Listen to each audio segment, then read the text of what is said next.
started watching Dan and Phil in 2014. At the beginning of 2015, I started making my own YouTube videos, and people kept saying that I was going to be popular as well, like them. Not long into that, I started talking to a girl who had commented on my video, and we somehow ended up talking 12 hours a day. My life started falling apart because now all I did was stare at my phone, talking about childish nonsense to one person. I stopped making videos. I stopped doing everything else that I was interested in, and that relationship, we ended up getting into a very emotionally intense long distance relationship, and it ended with me developing a psychiatric condition called derealization/depersonalization disorder, which completely wrecked my whole life.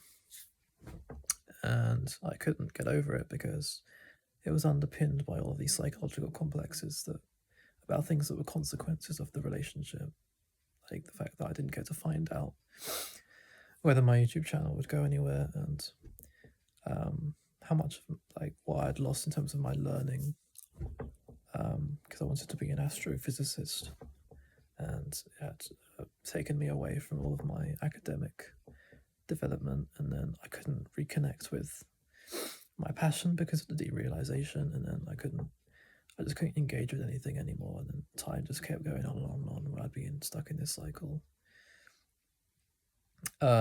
And yeah, basically I just ended up losing my entire life, and I'm now 24, nearly 25, and all I've done is, since I was 14, is suffer from the consequences of meeting her.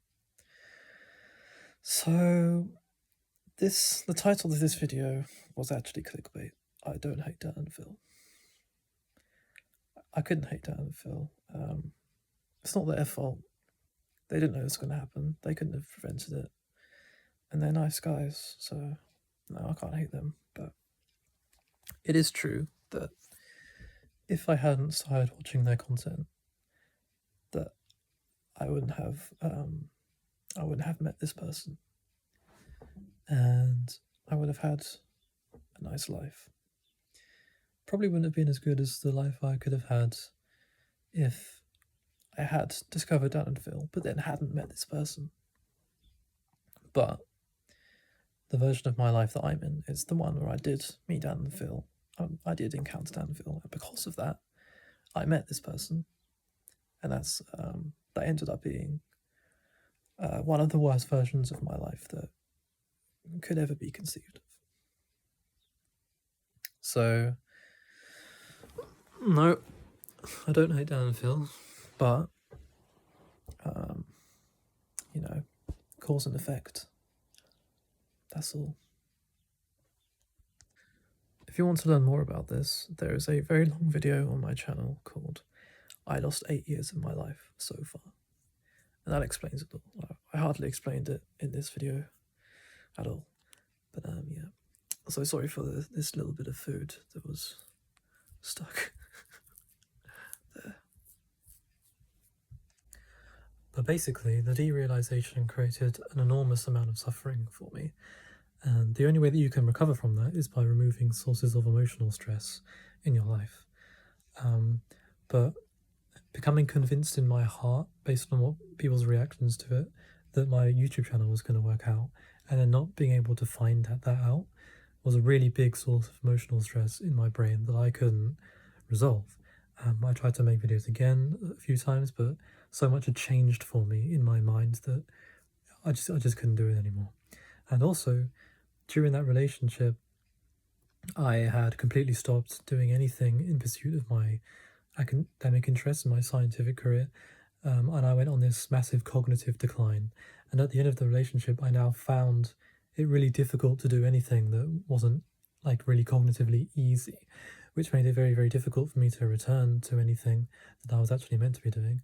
And whenever I tried, I would just get angry about how difficult I was now finding it because of the relationship, and also I would be angry about the fact that I was no longer able to feel any of those feelings of interest and passion that I did before because of the derealization made it biochemically impossible for me to experience those feelings. And that would also make me angry, and then I would just have to stop doing it. And that went on, that cycle went on and on and on and on for years and years and years and years. And the longer I spent like that, the harder it was to go back to it, because obviously the longer, the more I had lost in terms of my development, and so the more of a complex I was going to develop about it. And I've just never been able to gain any interest in this version of my life. I've always just seen it as having ended at the end of that relationship, and this is just the post-relationship purgatory that I'm in rather than my actual life. And the situation just got worse and worse, and basically I ended up spending my entire youth, 10 years of my life, just suffering from these consequences. Either just being stuck inside, being miserable, or walking around aimlessly outside, being miserable. I have absolutely no memories whatsoever of the years between 15 and 24, other than just endless misery from these things. And now the situation is even worse, because due to some of the coping mechanisms I've had to deal with all of the mental pain from the consequences of that relationship, I ended up creating for myself a relapse of my medical condition called chronic fatigue syndrome. That it is now severe for the first time in my life, and I'm no longer capable of doing pretty much anything physically or mentally, even if I want to. And get this, that probably won't get better, because that particular illness is made worse by stress. And I was recently told that when you're constantly in the fight or flight response, your body can't really repair itself.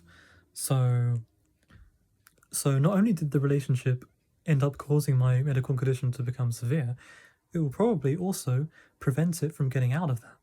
So as well as everything else that it has caused me, I may have to spend the rest of my life being having no mental or physical energy to do anything.